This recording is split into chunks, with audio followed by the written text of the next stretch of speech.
China faces a serious problem in agriculture. The younger generation is unwilling or unable to farm.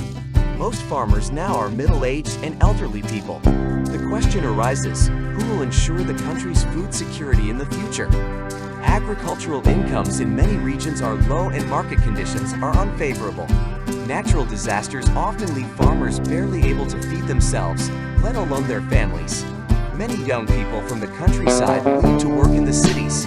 The Chinese government has set a goal of significantly reducing dependence on grain imports over the next decade. The plan is to reach 92% self-sufficiency in major grains and legumes by 2033. However, analysts doubt the realism of these plans due to limited land, soil, and water resources. China's imports of grains and oilseeds have grown 87% over the past decade.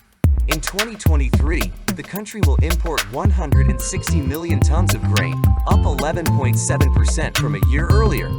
China's reliance on soybean imports is particularly high. In 2021, China imported 96.5 million tons, accounting for 60% of global soybean exports. China's massive imports have a significant impact on global agriculture.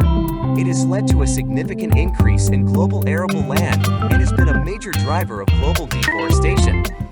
China is heavily dependent on several key supplying countries.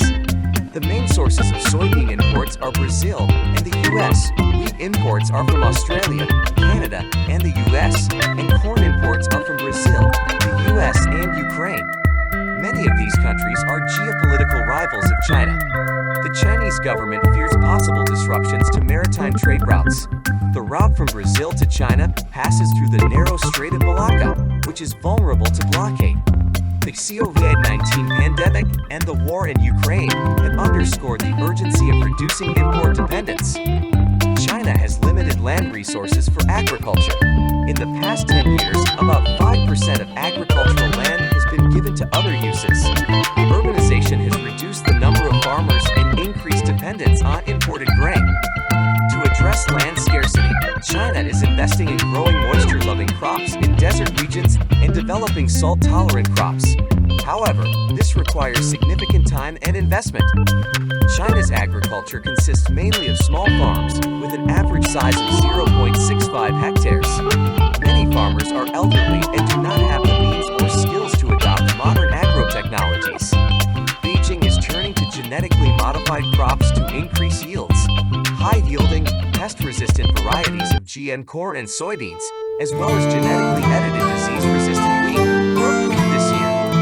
Xi Jinping recently introduced the term Big Food concept, emphasizing the need to provide a variety of foods, including meat, vegetables, fruits, and seafood, along with grains.